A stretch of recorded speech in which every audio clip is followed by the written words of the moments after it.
Hello दोस्तों, आपको हमारी YouTube चैनल पर स्वागत है। आज हम सुनाने वाले हैं नया विवाह, मुंशी प्रेमचंद की कहानी। हमारी देह पुरानी है, लेकिन इसमें सदैव नया रक्त दौड़ता रहता है।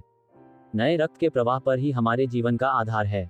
पृथ्वी की इस चिरंतन व्यवस्था में यह नयापन उसके एक एक अणु में, एक एक कण में, तार में बसे हुए स्वरों की भांति गूंजता रहता है। और यह 100 साल की बुढ़िया आज भी नवेली दुल्हन बनी हुई है। जब से लाला डंगोमल ने नया विवाह किया है, उनका यौवन नए सिरे से जाग उठा है। जब पहली स्त्री जीवित थी, तब वे घर में बहुत कम रहते थे। प्रातः से 10-11 बजे तक तो पूजा पाठ ही करते रहते थे। फिर भोजन करके दुकान चले जाते। वहां से 1 बजे रात लौटते और थके मांदे सो जाते। यदि लीला कभी कहती, जरा और सवेरे आ जाया करो, तो बिगड़ जाते और कहते, तुम्हारे लिए क्या दुकान छोड़ दूं या रोजगार बंद कर दूं। ये वह जमाना नहीं है कि एक लोटा जल चढ़ाकर लक्ष्मी प्रसन्न कर ली जाए। आज उनकी चौखट पर माथा रगड़ना पड़ता है, तब भी उनका मुंह सीधा नहीं होता। लीला बेचारी चुप हो जाती। अभी 6 महीने की बात है। लीला को ज्वर चढ़ा हुआ था।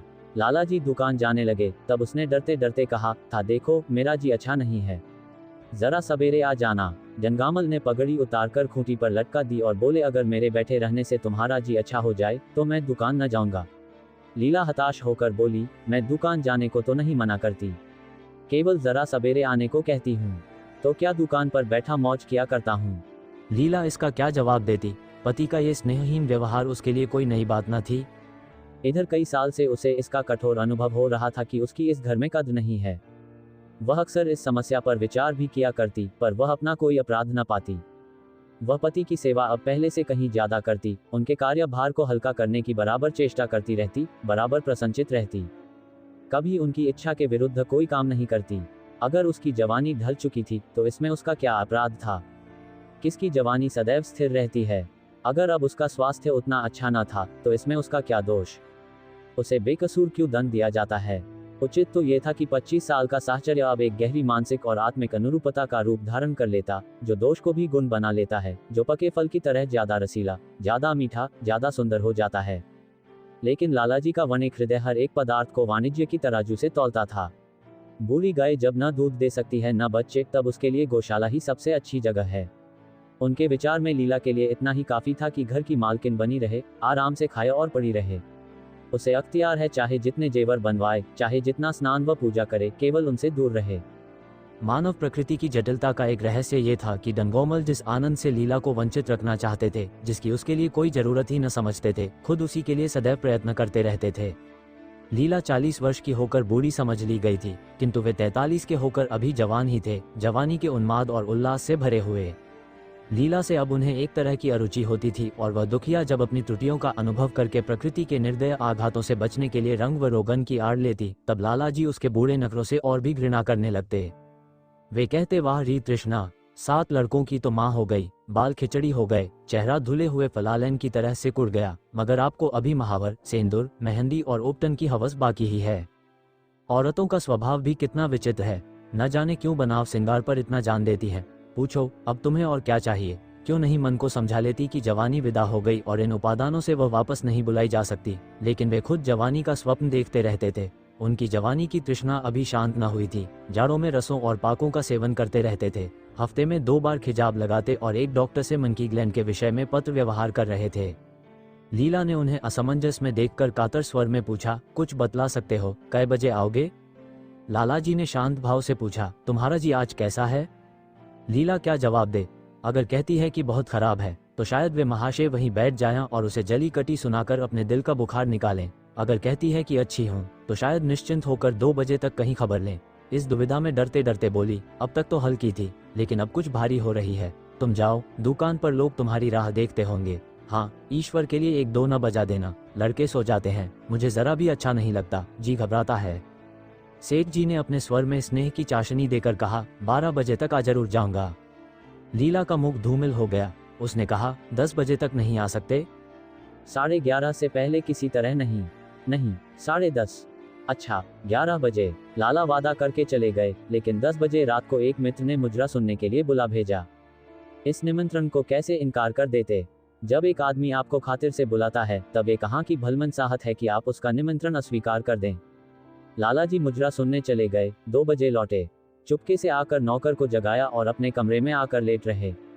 लीला उनकी राह देखती, प्रतिक्षण विकल वेदना का अनुभव करती हुई न जाने कब सो गई थी। अंत को इस बीमारी ने अभागिनी लीला की जान ही लेकर छोड़ा। लालाजी को उसके मरने का बड़ा दुख हुआ। मित्रों ने संवेदना के तार भेजे। एक दैनिक पत्र ने शोक प्रकट करते हुए लीला के मानसिक और धार्मिक सद्गुणों को खूब बढ़ाकर वर्णन किया। लालाजी ने इन सभी मित्रों को हार्दिक धन्यवाद दिया और लीला के नाम से बालिका विद्यालय में 5 वजीफे प्रदान किए तथा मृतक भोज तो जितने समारोह से किया गया वह नगर के इतिहास में बहुत दिनों तक याद रहेगा। लेकिन 1 महीना भी न गुजरने पाया था कि लालाजी के मित्रों ने चारा डालना शुरू कर दिया और उसका यह असर हुआ कि 6 महीने की विधुरता के तप के बाद उन्होंने दूसरा विवाह कर लिया।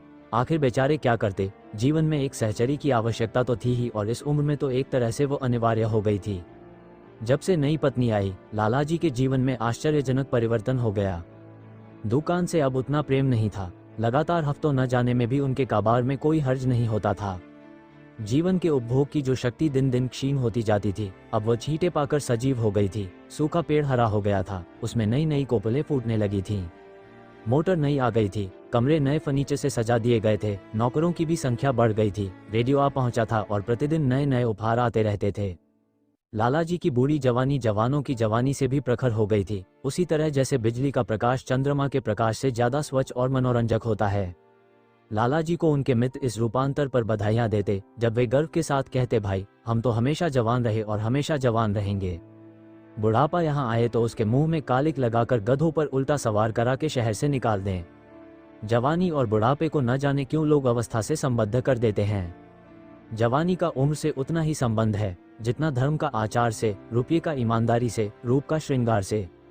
आजकल के जवानों को आप जवान कहते हैं, उनकी 1000 जवानियों को अपने 1 घंटे से भी न बदलूंगा। मालूम होता है उनकी जिंदगी में कोई उत्साह ही नहीं, कोई शौक नहीं।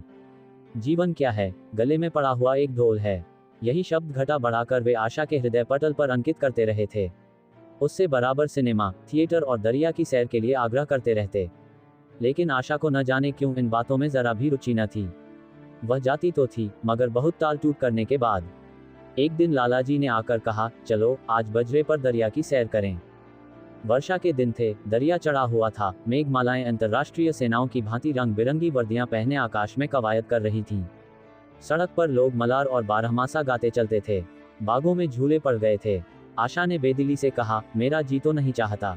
लालाजी ने मृदु प्रेरणा के साथ कहा, तुम्हारा मन कैसा है जो आमोद प्रमोद की ओर आकर्षित नहीं होता। चलो जरा दरिया की सैर देखो। सच कहता हूँ, बजरे पर बड़ी बहार रहेगी। आप जाएं, मुझे और कई काम करने हैं। काम करने को आदमी है, तुम क्यों काम करोगी? महाराज अच्छे सालन नहीं पकाता, आप खाने बैठेंगे तो यूं ही उठ जाएंगे। आशा अपने अवकाश का बड़ा भाग लालाजी के लिए तरह तरह का भोजन पकाने में ही लगाती थी। उसने किसी से सुन रखा था कि एक विशेष अवस्था के बाद पुरुष के जीवन का सबसे बड़ा सुख रसना का स्वाद ही रह जाता है। लालाजी की आत्मा खिल उठी। उन्होंने सोचा कि आशा को उनसे कितना प्रेम है कि वह दरिया की सैर को उनकी सेवा के लिए छोड़ रही है। एक लीला थी कि मान न मान चलने को तैयार रहती थी। पीछा छुड़ाना पड़ता था, ख्वामख्वाह सिर पर सवार हो जाती थी और सारा मजा किरकिरा कर देती थी। स्नेह भरे उलाहने से बोले, तुम्हारा मन भी विचित्र है। अगर एक दिन सालन फीका ही रहा, ऐसा क्या तूफान आ जाएगा? तुम तो मुझे बिल्कुल निकम्मा बनाए देती हो। अगर तुम न चलोगी तो मैं भी न जाऊंगा। आशा ने जैसे गले से फंदा छुड़ाते हुए कहा, आप भी तो मुझे इधर उधर घुमा घुमा कर मेरा मिजाज बिगाड़ देते हैं। यह आदत पड़ जाएगी तो घर का धंधा कौन करेगा? मुझे घर के धंधों की रत्ती भर भी परवाह नहीं, बाल की नोक बराबर भी नहीं।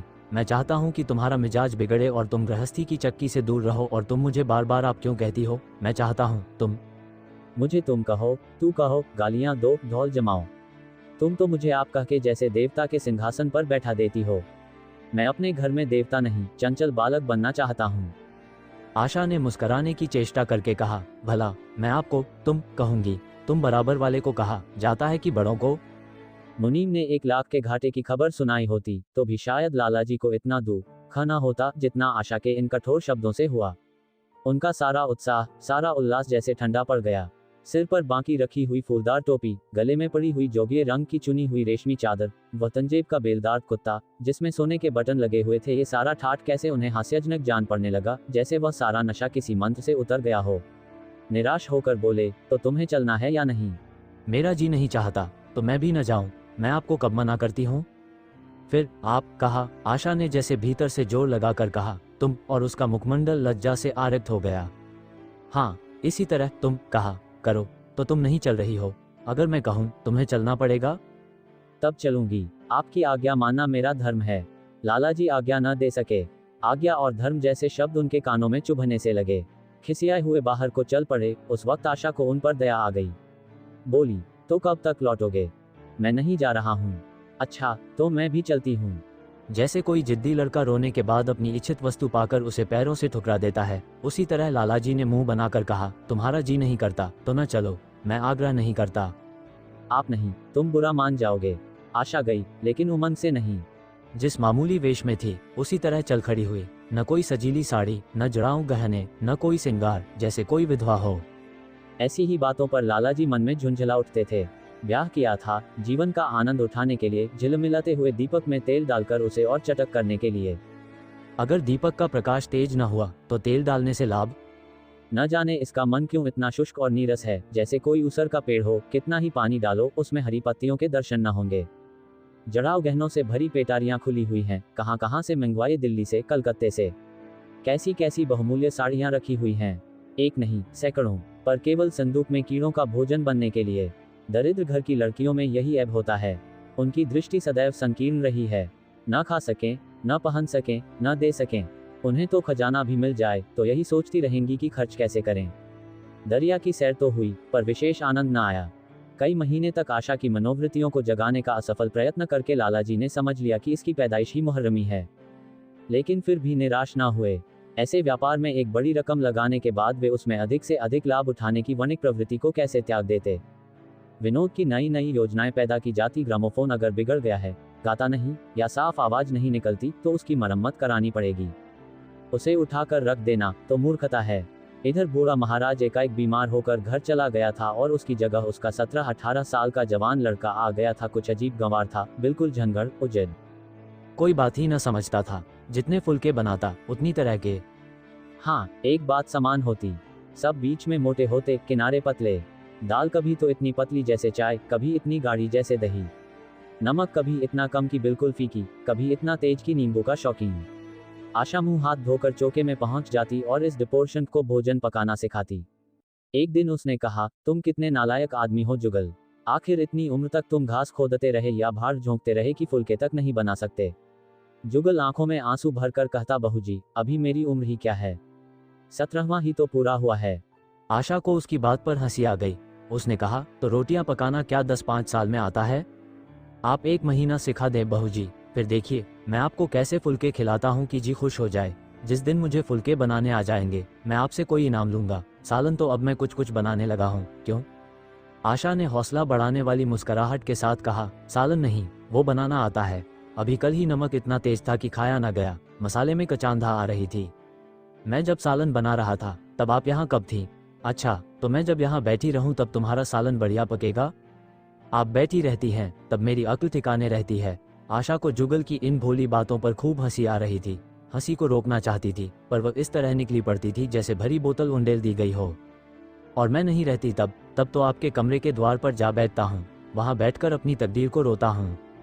आशा ने हंसी को रोक कर पूछा, क्यों रोते क्यों हो? यह न पूछिए बहूजी, आप इन बातों को नहीं समझेंगी। आशा ने उसके मुंह की ओर प्रश्न की आंखों से देखा। उसका आशय कुछ तो समझ गई, पर न समझने का बहाना किया। तुम्हारे दादा आ जाएंगे तब तुम चले जाओगे। और क्या करूंगा बहूजी? यहाँ कोई काम दिलवा दीजिएगा तो पड़ा रहूंगा। मुझे मोटर चलाना सिखवा दीजिए, आपको खूब सैर कराया करूंगा। नहीं नहीं बहूजी, आप हट जाए, मैं पतीली उतार लूंगा। ऐसी अच्छी साड़ी है आपकी, कहीं कोई दाग पड़ जाए तो क्या हो। आशा पतीली उतार रही थी। जुगल ने उसके हाथ से सच्ची ले लेनी चाहिए। दूर रहो, फूहड़ तो तुम हो ही। कहीं पतीली पांव पर गिरा ली तो महीनों झींकोगे। जुगल के मुख पर उदासी छा गई। आशा ने मुस्कुराकर पूछा, क्यों, मुंह क्यों लटक गया सरकार का? जुगल रुआंसा होकर बोला, आप मुझे डांट देती हैं बहूजी, तब मेरा दिल टूट जाता है। सरकार कितना ही घुड़कें, मुझे बिल्कुल ही दुख नहीं होता। आपकी नजर कड़ी देखकर मेरा खून सर्द हो जाता है। आशा ने दिलासा दिया, मैंने तुम्हें डांटा तो नहीं, केवल यही तो कहा कि कहीं पतीली तुम्हारे पांव पर गिर पड़े तो क्या हो। हाथ ही तो आपका भी है, कहीं आपके ही हाथ से छूट पड़े तो। लाला डंगामल ने रसोई घर के द्वार पर आकर कहा, आशा जरा यहाँ आना। देखो तुम्हारे लिए कितने सुंदर गमले लाया हूँ, तुम्हारे कमरे के सामने रखे जाएंगे। तुम यहाँ धुएं धाकड़ में क्यों हलाकान होती हो? इस लड़के से कह दो कि जल्दी महाराज को बुलाए, नहीं तो मैं कोई दूसरा आदमी रख लूंगा। महाराजों की कमी नहीं है, आखिर कब तक कोई रियायत करे, गधों को जरा भी तमीज नहीं आई। सुनता है जुगल, लिख दे आज अपने बाप को। चूल्हे पर तवा रखा हुआ था, आशा रोटियां बेलने में लगी थी। जुगल तवे के लिए रोटियों का इंतजार कर रहा था। ऐसी हालत में भला आशा कैसे गमले देखने जाती? उसने कहा, जुगल रोटियां टेढ़ी मेढ़ी बेल डालेगा। लालाजी ने कुछ चिढ़कर कहा, अगर रोटियां टेढ़ी मेढ़ी बेलेगा तो निकाल दिया जाएगा। आशा अनसुनी करके बोली, 10-5 दिन में सीख जाएगा, निकालने की क्या जरूरत है? तुम आकर बतला दो, गमले कहाँ रखे जाया। कहती तो हूँ, रोटियां बेलकर आई जाती हूँ। नहीं, मैं कहता हूँ तुम रोटियां मत बेलो, आप तो ख्वामख्वाह जिद करते हैं। लालाजी सन्नाटे में आ गए। आशा ने कभी इतनी रुखाई से उन्हें जवाब न दिया था, और यह केवल रुखाई न थी, इसमें कटुता भी थी। लज्जित होकर चले गए। उन्हें ऐसा क्रोध आ रहा था कि इन गमलों को तोड़कर फेंक दें और सारे पौधों को चूल्हे में डाल दें। जुगल ने सहमे हुए स्वर में कहा, आप चली जाएं बहू जी, सरकार बिगड़ जाएंगे। बको मत, जल्दी जल्दी फुलके से इनको, नहीं तो निकाल दिए जाओगे। और आज मुझसे रुपए लेकर अपने लिए कपड़े बनवा लो। भिखमंगों की सी सूरत बनाए घूमते हो, और बाल क्यों इतने बढ़ा रखे हैं? तुम्हें नाई भी नहीं जुड़ता। जुगल ने दूर की बात सोची, बोला, कपड़े बनवा लूं तो दादा को हिसाब क्या दूंगा? अरे पागल, मैं हिसाब में नहीं देने कहती, मुझसे ले जाना। जुगल काहिलपन की हंसी हंसा, आप बनवाएंगी तो अच्छे कपड़े लूंगा। खद्दर के मलमल का कुर्ता, खद्दर की धोती, रेशमी चादर, अच्छा सा चप्पल। आशा ने मीठी मुस्कान से कहा, और अगर अपने दाम से बनवाने पड़े? उद्धरण, तब कपड़े ही क्यों बनवाऊंगा, बड़े चालाक हो तुम। जुगल ने अपनी बुद्धिमत्ता का प्रदर्शन किया। आदमी अपने घर में सूखी रोटियां खाकर सो रहता है, लेकिन दावत में तो अच्छे अच्छे पकवान ही खाता है। वहां भी यदि रूखी रोटियां मिलें तो वह दावत में जाए ही नहीं। ये सब मैं नहीं जानती। एक गाढ़े का कुर्ता बनवा लो और एक टोपी ले लो, हजामत के लिए 2 आने पैसे ऊपर से ले लो। जुगल ने मान करके कहा, रहने दीजिए, मैं नहीं लेता। अच्छे कपड़े पहनकर निकलूंगा, तब तो आपकी याद आवेगी। सड़ियल कपड़े पहनकर तो और जी जलेगा। तुम स्वार्थी हो, मुफ्त के कपड़े लोगे और साथ ही बढ़िया भी। जब यहाँ से जाने लगूं, तब आप मुझे अपना एक चित्र दीजिएगा। मेरा चित्र लेकर क्या करोगे? अपनी कोठरी में लगाऊंगा और नित्य देखा करूंगा। बस वही साड़ी पहनकर खिंचवाना जो कल पहनी थी, और वही मोतियों की माला भी हो। मुझे नंगी नंगी सूरत अच्छी नहीं लगती। आपके पास तो बहुत गहने होंगे, आप पहनती क्यों नहीं? तो तुम्हें गहने अच्छे लगते हैं? बहुत। लालाजी ने फिर आकर जलते हुए मन से कहा, अभी तक तुम्हारी रोटियां नहीं पकी जुगल। अगर कल से तूने अपने आप अच्छी रोटियां ना पकाई तो मैं तुझे निकाल दूंगा। आशा ने तुरंत हाथ मुंह धोया और बड़े प्रसन्न मन से लालाजी के साथ गमले देखने चली। इस समय उसकी छवि में प्रफुल्लता की रौनक थी, बातों में भी जैसे शक्कर घुली हुई थी। लालाजी का सारा खिसियानापन मिट गया था। उसने गमलों को मुग्ध आंखों से देखा। उसने कहा, मैं इनमें से कोई गमला न जाने दूंगी, सब मेरे कमरे के सामने रखवाना। सब कितने सुंदर पौधे हैं, वाह, इनके हिंदी नाम भी मुझे बतला देना। लालाजी ने छेड़ा, सब गमले क्या करोगी? 10-5 पसंद कर लो, शेष मैं बाहर रखवा दूंगा। जी नहीं, मैं एक भी न छोड़ूंगी, सब यहीं रखे जाएंगे। बड़ी लालचिन हो तुम। लालचिन ही सही, मैं आपको एक भी न दूंगी, 2-4 तो दे दो, इतनी मेहनत से लाया हूँ। जी नहीं, इनमें से एक भी न मिलेगा। दूसरे दिन आशा ने अपने को आभूषण से खूब सजाया और फिरोजी साड़ी पहनकर निकली। तब लालाजी की आंखों में ज्योति आ गई। समझे, अवश्य ही अब उनके प्रेम का जादू कुछ कुछ चल रहा है। नहीं तो उनके बार बार के आग्रह करने पर भी, बार बार याचना करने पर भी उसने कोई आभूषण ना पहना था। कभी कभी मोतियों का हार गले में डाल लेती थी, वह भी ऊपरी मन से। आज वह आभूषणों से अलंकृत होकर फूली नहीं समाती, इतराई जाती है, मानो कहती हो, देखो मैं कितनी सुंदर हूँ। पहले जो बंद कली थी वह आज खिल गई थी। लालाजी पर घड़ों नशा चढ़ा हुआ था। वे चाहते थे उनके मित्र और बंधु वर्ग आकर इस सोने की रानी के दर्शनों से अपनी आंखें ठंडी करें, देखें कि वह कितनी सुखी, संतुष्ट और प्रसन्न है। जिन विद्रोहियों ने विवाह के समय तरह तरह की शंकाएं की थीं, वे आंखें खोलकर देखें कि डंगामल कितना सुखी है। विश्वास, अनुराग और अनुभव ने चमत्कार किया है। उन्होंने प्रस्ताव किया, चलो कहीं घूम आएं, बड़ी मजेदार हवा चल रही है। आशा इस वक्त कैसे जा सकती थी? अभी उसे रसोई में जाना था, वहां से कहीं 12-1 बजे फुर्सत मिलेगी। फिर घर के दूसरे धंधों सिर पर सवार हो जाएंगे। सैर सपाटे के पीछे क्या घर चौपट कर दें। सेठ जी ने उसका हाथ पकड़ लिया और कहा, नहीं, आज मैं तुम्हें रसोई में न जाने दूंगा। महाराज के किए कुछ न होगा तो आज उसकी शामत भी आ जाएगी। आशा के मुख पर से वह प्रफुल्लता जाती रही, मन भी उदास हो गया। एक सोफा पर लेटकर बोली, आज न जाने क्यों कलेजे में मीठा मीठा दर्द हो रहा है। ऐसा दर्द कभी नहीं होता था। सेठ जी घबरा उठे। ये दर्द कब से हो रहा है?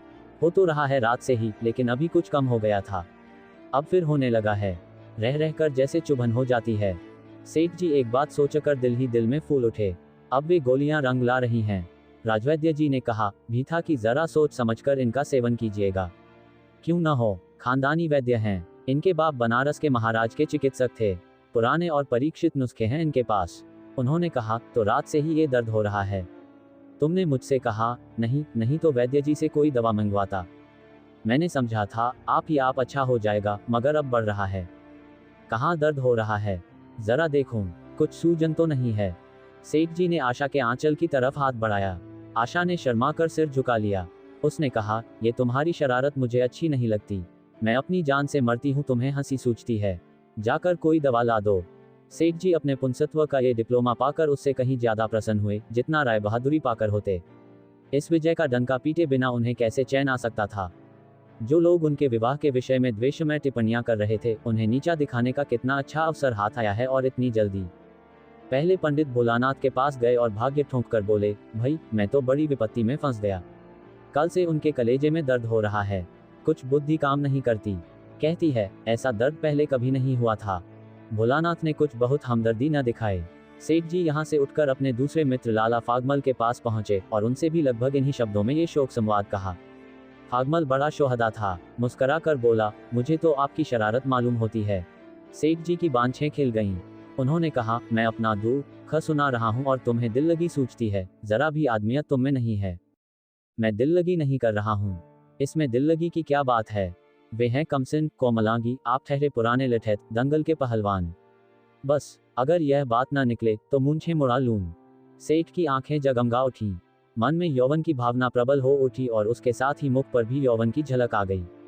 छाती जैसे कुछ फैल गई। चलते समय उनके पग कुछ अधिक मजबूती से जमीन पर पड़ने लगे और सिर की टोपी भी न जाने कैसे बांकी हो गई। आकृति से बांकपन की शान बरसने लगी। जुगल ने आशा को सिर से पांव तक जगमगाते देखकर कहा, बस बहू जी, आप इसी तरह पहने ओढ़े रहा करें। आज मैं आपको चूल्हे के पास ना आने दूंगा। आशा ने नयन बाण चलाकर कहा, क्यों, आज यह नया हुक्म क्यों? पहले तो तुमने कभी मना नहीं किया। आज की बात दूसरी है। जरा सुनूं, क्या बात है? मैं डरता हूँ आप कहीं नाराज ना हो जाएं। नहीं, कहो, मैं नाराज ना होऊंगी। आज आप बहुत सुंदर लग रही हैं। लाला डंगामल ने असंख्य बार आशा के रूप और यौवन की प्रशंसा की थी, मगर उनकी प्रशंसा में उसे बनावट की गंध आती थी। वह शब्द उनके मुख से निकलकर कुछ ऐसे लगते थे जैसे कोई पंगु दौड़ने की चेष्टा कर रहा हो। जुगल के इन सीधे शब्दों में एक उन्माद था, नशा था, एक चोट थी। आशा की सारी देह प्रकंपित हो गई। तुम मुझे नजर लगा दोगे जुगल? इस तरह क्यों घूरते हो? जब यहाँ से चला जाऊंगा तब आपकी बहुत याद आएगी। रसोई पकाकर तुम सारे दिन क्या किया करते हो? दिखाई नहीं देते। सरकार रहते हैं, इसीलिए नहीं आता। फिर अब तो मुझे जवाब मिल रहा है। देखिए भगवान कहाँ ले जाते हैं। आशा की मुख मुद्रा कठोर हो गई। उसने कहा, कौन तुम्हें जवाब देता है? सरकार ही तो कहते हैं तुझे निकाल दूंगा। अपना काम किए जाओ, कोई नहीं निकालेगा। अब तो तुम फुलके भी अच्छे बनाने लगे। सरकार हैं बड़े गुस्सेवर, 2-4 दिन में उनका मिजाज ठीक किए देती हूँ। आपके साथ चलते हैं तो आपके बाप से लगते हैं। तुम बड़े मुंहफट हो। खबरदार, जबान संभाल कर बातें किया करो। किंतु अप्रसन्नता का ये झीना आवरण उनके मनोरहस्य को न छिपा सका। वह प्रकाश की भांति उसके अंदर से निकला पड़ता था। जुगल ने फिर उसी निर्भीकता से कहा, मेरा मुंह कोई बंद कर ले, यहाँ यूं सभी यही कहते हैं। मेरा ब्याह कोई 50 साल की बुढ़िया से कर दे तो मैं घर छोड़कर भाग जाऊं। या तो खुद जहर खा लूं या उसे जहर देकर मार डालूं। फांसी ही तो होगी। आशा उस कृत्रिम क्रोध को कायम न रख सकी। जुगल ने उसकी हृदयवीणा के तारों पर मिज़राब की ऐसी चोट मारी थी कि उसके बहुत जब्त करने पर भी मन की व्यथा बाहर निकल आई। उसने कहा, भाग्य भी तो कोई वस्तु है। ऐसा भाग्य जाए भाड़ में। तुम्हारा ब्याह किसी बुढ़िया से ही करूंगी, देख लेना। तो मैं भी जहर खा लूंगा, देख लीजिएगा। क्यों, बुढ़िया तुम्हें जवान स्त्री से ज्यादा प्यार करेगी, ज्यादा सेवा करेगी, तुम्हें सीधे रास्ते पर रखेगी। ये सब माँ का काम है। बीवी जिस काम के लिए है उसी काम के लिए है। आखिर बीवी किस काम के लिए है? मोटर की आवाज आई। न जाने कैसे आशा के सिर का अंचल खिसक कर कंधों पर आ गया। उसने जल्दी से अंचल खींचकर सिर पर कर लिया और यह कहती हुई अपने कमरे की ओर लपकी कि लाला भोजन करके चले जाएं, तब आना।